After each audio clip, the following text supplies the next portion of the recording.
पताका त्रिपताको अर्धपताका कतरीमुखः मयूराख्यो अर्धचन्द्रस्य अराळा शुकतुण्डकः मुष्टिश्च शिखराख्यश्च कपित्ता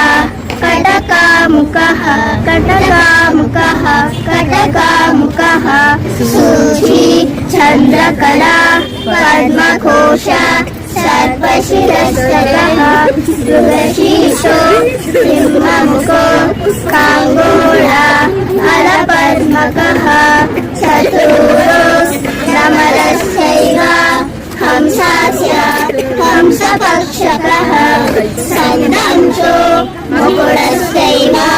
ताम्रचूड त्रिशूलकः अष्टाविंशति हस्तानावेवम्